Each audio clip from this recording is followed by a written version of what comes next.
Magandang araw sa inyong lahat. Ako nga pala si Joanna Maria Burganyo mula sa STEM 11 Turquoise. Masaya akong maibahagi sa inyo ang usapin paano ako lumalaban sa hamon ng buhay. Alam ko lahat tayo ay may kani-kaniyang laban dahil ito ang ikot ng ating buhay. Marami sa atin ang dumaraan sa matitinding hamon sa pag-aaral, sa pamilya, at maging sa sarili. Kaya sa video ito, gusto kong ibahagi kung paano ako bumabangon sa kabila ng pagsubok. Ang buhay ay parang gulong. Minsan, nasa taas, minsan, nasa baba. Hindi ako nagpapakaawa, ngunit mula nung ako'y isinilang, hindi naging patas ang buhay. Dumaan ako sa panahong akala ko hindi ko kakayanin. At alam kong lahat tayo ay dumaraan sa yugtong ito. Ang bigat, nakakapagod, minsan nakakawala ng pag-asa. At may mga sandaling gusto na lang natin sumuko. Ngunit, alam mo kung ano ang mas mahalaga?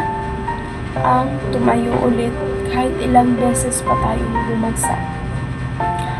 Sa bawat paghihirap, unti-unti kong natutunan na ang problema ay hindi hadlang.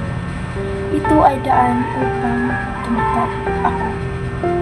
Una, natutunan kong tagapin na ang aking pagkakamali. Madalas mahirap itong gawin, tama? Hindi lahat ng bagay ay makukontrol ko. Hindi lahat ay makakamit ko. At higit sa lahat, hindi ako perfecto. At ayos lang iyon. Ang pagkakamali ay hindi kabiguan. Ito ay pagkakataon para matuto at magbago.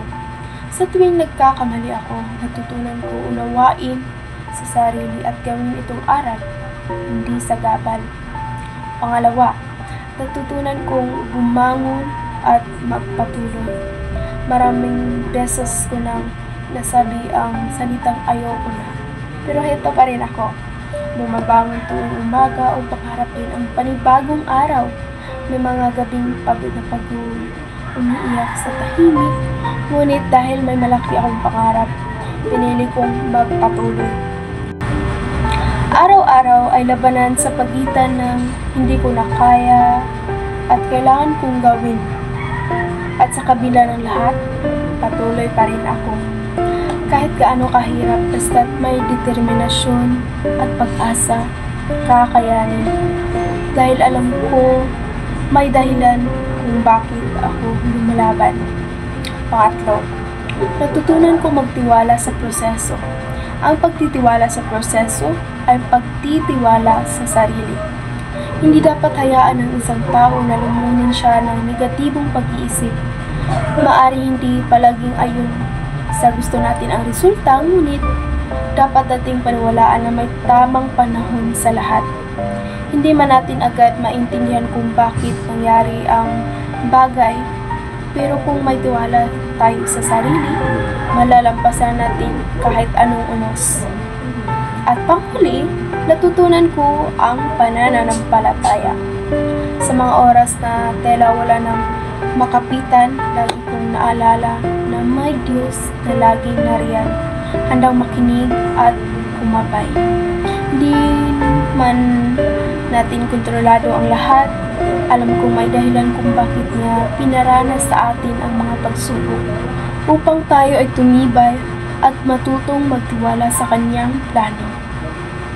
Ngayon, masasabi kong natutunan kong maging matatag kahit mag-isa. Dahil alam kong hindi ako kailanman nag-iisa. May mga taong handang tumulong at higit sa lahat, may Diyos na patuloy na gumagabay. At sa kabila ng lahat, patuloy akong lumalaban. Dahil alam kong ang bawat sugat ay may kaakibat na lakas.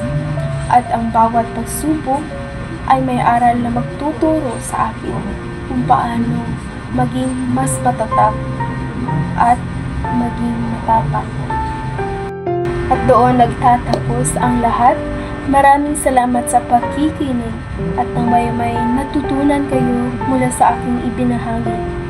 tandaan mo, palaging pwede kang magsimula muli. Hindi mo kailangang parusahan ang sarili mo sa mga bagay na hindi mo alam o hindi mo nagawa noon. Pwede kang huminto sandali, huminga, at maglakad ng dahan-dahan. Okay lang medyo magulo ang pagsisimula muli. Okay lang mabagal ang proseso. Maging mabait ka sa sarili mo. Maraming salamat!